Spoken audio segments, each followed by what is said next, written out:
Dans cette vidéo, je vais te montrer plusieurs méthodes pour utiliser ChatGPT même quand il est en maintenance et ce sans dépenser un euro. Bien évidemment, ça va sur Telegram. Donc on va écrire ChatGPT, on va lancer la recherche. Là, vous voyez qu'il y a plusieurs chats qui sont disponibles. Moi, pour le coup, la première méthode que je vais présenter, c'est celle dans un groupe. Donc c'est la deuxième, vous voyez, avec le symbole d'OpenAI en noir et blanc.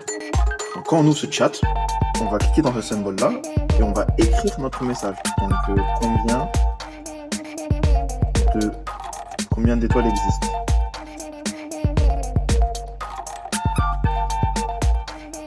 Maintenant qu'on a envoyé la requête, il ne reste plus qu'à patienter. Comme vous pouvez voir, en fait, il y a plein d'autres personnes qui sont en train d'utiliser le chat comme nous. Et dans plein de langues différentes. Hop, vous voyez, cette réponse, elle est spécifique à moi. Donc assez vite. Donc, une fois que vous avez votre message, pensez à le transférer directement dans soit vos messages enregistrés, soit dans une conversation, soit dans le groupe, enfin, comme vous voulez. Mais on va tester autre chose. On va tester, donc, ask, donne. Là, j'ai fait exprès de demander une requête assez compliquée, parce que je veux tester pour voir la longueur des messages qu'il est capable de donner. On patiente un petit peu et on va voir si cette fois-ci, dans le clone Telegram, il nous permet d'aussi avoir les codes.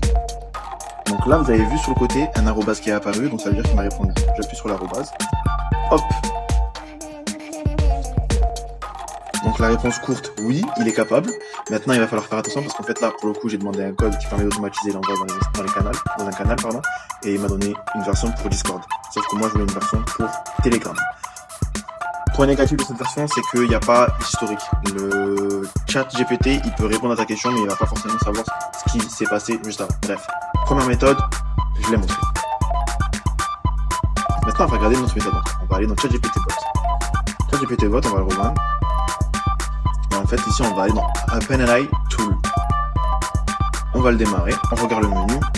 Generate image. Ok. Et là, par exemple, encore une fois, il s'est trompé. Le problème de leur bouton, c'est que quand tu appuies dessus, ils envoient directement. Bon, bref.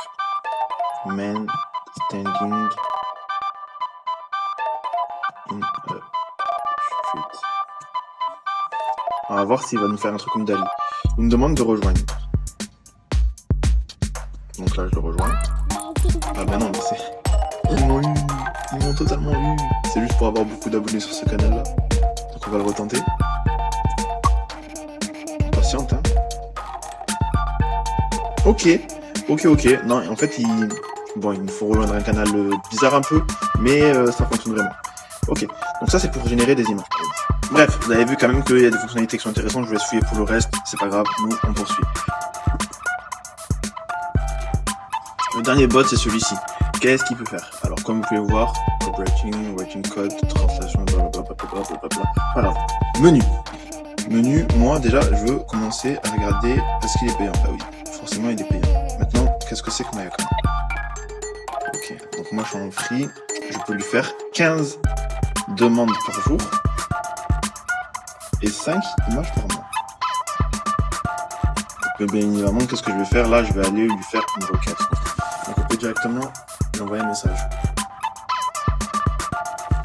Voilà, ça mouline. Ok, comme vous pouvez le voir, c'est vraiment les réponses que ChatGPT pourrait apporter. Maintenant, je vais faire autre chose, parce que je veux voir si ça va compter comme une demande. Et oui, donc là, je lui ai posé une question, et ça m'a compté comme une demande pour la journée.